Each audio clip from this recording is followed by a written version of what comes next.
We are in fantasy land with Fartcoin and TRUMP and the stock market party could end badly.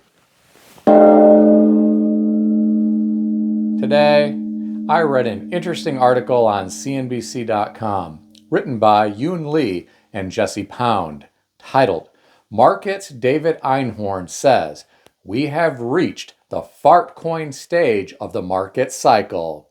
The author of this article referenced David Einhorn from Greenlight Capital, who thinks speculative behavior in the current bull market has ascended to a level beyond common sense. He said, and I'll quote, "We have reached the Fartcoin stage of the market cycle."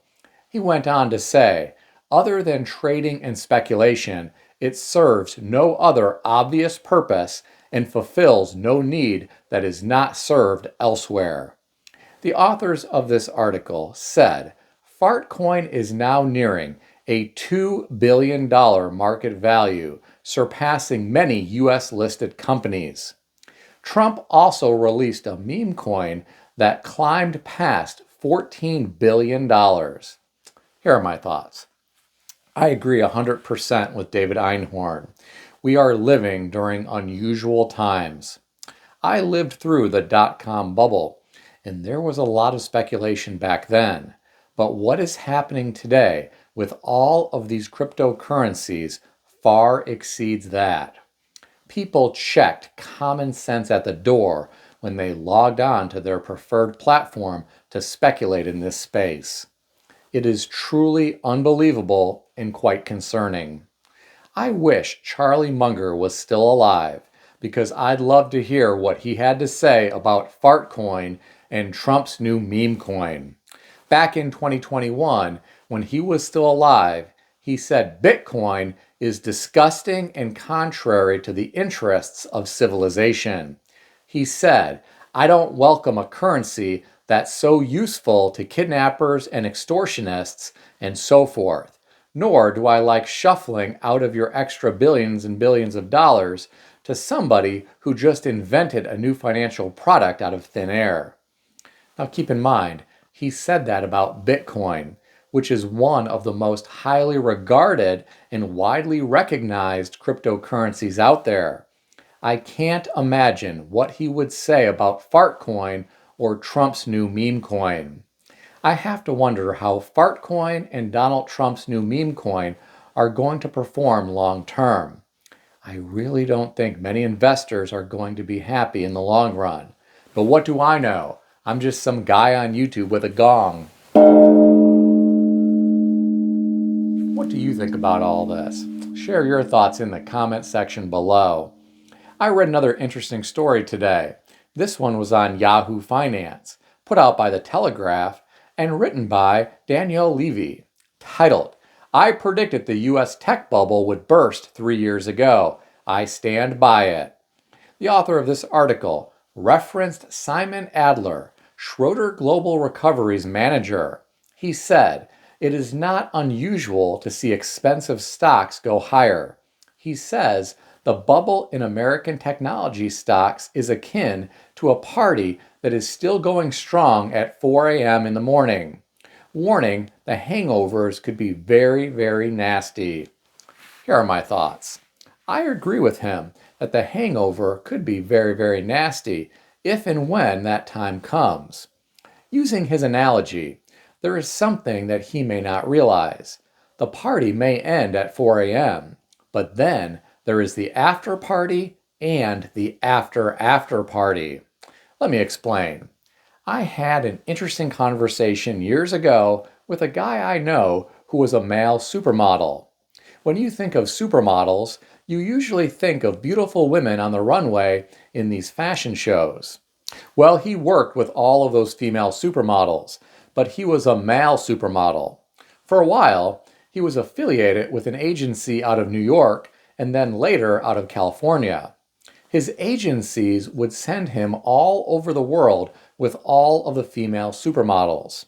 He reached an age where he wasn't as marketable as he once was when he was younger, but the agency kept him around because he did a good job supervising all of the young women who would want to stay out all night at the clubs and at private parties. His job was to make sure they didn't drink too much, do drugs, and he had to make sure they got home in time to get some sleep. He also had to make sure they got up in the morning and made it to the shooting location on time. He told me the pay was not great, but he was able to partake in experiences that even very wealthy people could never do. For example, he was in Europe once on a fancy boat with all of the female supermodels. They went down a little canal and pulled into the back of a high-end club. It was a secret entrance at the back on the water. Because they were supermodels, they all got to go in this entrance. They did not have to wait in line or pay a cover charge out front. Once inside, they could eat and drink anything they wanted free of charge. He even met a high-ranking police officer in one of the clubs who told him that he would get him a gun and a badge if he could convince one of the supermodels to sleep with him. He said the parties often ended, and then they would go to an after party which was more exclusive. But he said the after party was the most exclusive. When he was in California, he actually met Axl Rose at one of the after parties. He also met David Hasselhoff. He said even extremely wealthy people may not stand a chance at getting into some of the clubs or to some of the exclusive after parties. Now, I've gotten a bit off topic here, but my point of all of this is that Simon Adler may not be well versed in the party scene. He may not be familiar with the after party or the after party. Even if the party ends at 4 a.m., the bubble could inflate further from where we are at today with a series of after parties. If and when it does pop, I'm sure the hangover will be very, very nasty, as he mentioned. No one knows if and when that will happen, though. We have a new president who loves to hype things up. He's been this way most of his adult life. Decades ago, he hyped up his new casinos in Atlantic City, such as the Taj Mahal. He even had Michael Jackson there for the opening in 1990. In the end, that was all hype. It did not end well. A little over a year after it opened, the Taj Mahal declared bankruptcy. Many of the contractors who worked on that project never got paid. Do any of you know what happened to the Trump Plaza in Atlantic City? It was demolished in 2021. Sometimes all the hype in the world, even with the help of celebrities such as Michael Jackson, doesn't result in something working out. Let's hope all of Donald Trump's hype on the campaign trail wasn't just hot air. Thus far, he has reneged on tariffs on day one and changed his tune regarding H-1B visas. Now, some of you might say, he never said he'd impose tariffs on day one.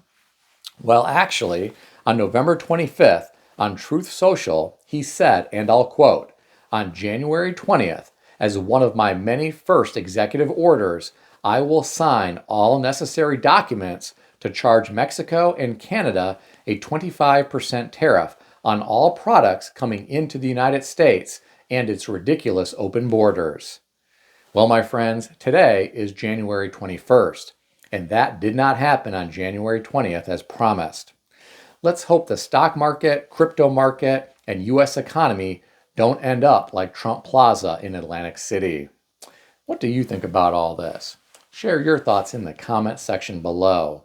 If you enjoyed this video, consider subscribing to the channel. I want to extend a special thanks to everyone who has subscribed to this channel. I want to also thank all of my channel members. If you would like to become a channel member, there is a link in the description beneath this video. You can read more about the different membership levels. Please also check out some of the great books I suggest you consider reading in the description below. I've included Amazon affiliate links to these books. As an Amazon associate, I earn from qualifying purchases. Stay healthy and wealthy. I'll see everyone in the next video.